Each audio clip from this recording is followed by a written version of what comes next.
அன்பிற்குரியவர்களே, நமது பெருமைக்குரிய தேவா தொலைக்காட்சி 7 ஆண்டுகளை இறைவனுடைய அருளால் நிறைவு செய்துவிட்டு 8வது ஆண்டிற்குள் அடியெடுத்து வைக்கிறது என்பதை நினைக்கின்ற போது பெரும் மகிழ்ச்சி ஏற்படுகிறது.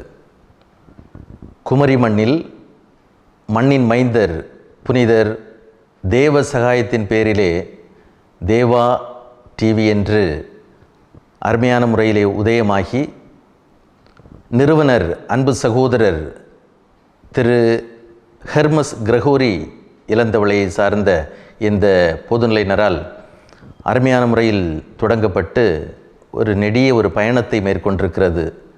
கடவுளின் ஆசீர் அவரோடு அவருடைய இந்த நற்செய்தி பணியோடு தங்கியிருக்கிறது என்பதை நம்மால் நன்கு அறிய முடிகிறது. கத்தோலிக்க திரு அவையின் திருப்பலி கொண்டாட்டங்கள், ஜெப நிகழ்வுகள், பங்கின் பல்வேறு திருவிழா நிகழ்வுகள், இன்னும் திருச்சபை சார்ந்த பல்வேறு நிகழ்வுகளை எல்லாம் ஒரு கதம்பமாக அருமையான முறையில் இறை மக்களுக்கு கொண்டு சேர்க்கக்கூடிய சிறப்பான ஒரு பணியை அன்பு சகோதரர் தேவா டிவி வழியாக செய்து கொண்டிருக்கிறார்.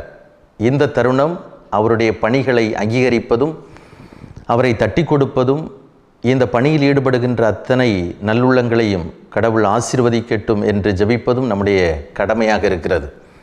அந்த வகையிலே 8வது ஆண்டில் உதயமாகி இருக்கக்கூடிய தேவா டிவி இன்னும் பல மடங்கு சிறந்த முறையிலே உயர வேண்டும், வளர வேண்டும் என்று இந்த தருணத்தில் வாழ்த்துகிறோம். குமரி மண்ணிலிருந்து ஏற்பட்ட இந்த ஒரு எழுச்சி தமிழகம் முழுவதும் பரவிக்கொண்டிருக்கக்கூடிய நேரத்தில் இந்த வளர்ச்சியை மிக சிறப்பாக நம் புனிதர் தன்னுடைய ஆசிரால் அதை பெற்றுத்தர வல்லவராய் இருக்கிறார் என்றே நான் நினைக்கிறேன். அதோடு இணைந்து இந்த தருணத்தில் ஒரு மறைமாவட்டம் செய்யக்கூடிய ஒரு பணியைப் போல ஒரு பொதுநிலையினர், அதிலும் நமது சகோதரர், நம்ம மண்ணின் மைந்தர் இந்த பணியை செய்வது நமக்கு பெருமை சேர்க்கிறது. எனவே இந்த தருணத்தில் இந்த ஒரு வாய்ப்பை பயன்படுத்தி கொண்டு அன்பு சகோதரர் நிறுவனர் திரு ஹெர்மஸ் கிரகோரி அவர்களையும் அவரோடு இணைந்து உழைக்கக்கூடியவர்களையும் உறுதுணையாக இருக்கக்கூடிய தந்தையர்கள் இன்னும் இறை மக்கள் பொதுநிலையினர் அனைவரையும் இந்த தருணத்தில் வாழ்த்துகிறேன். தேவா டிவி இன்னும் பல மடங்கு உயரங்களை கண்டடையட்டும் என்று வாழ்த்துகிறேன். நன்றி.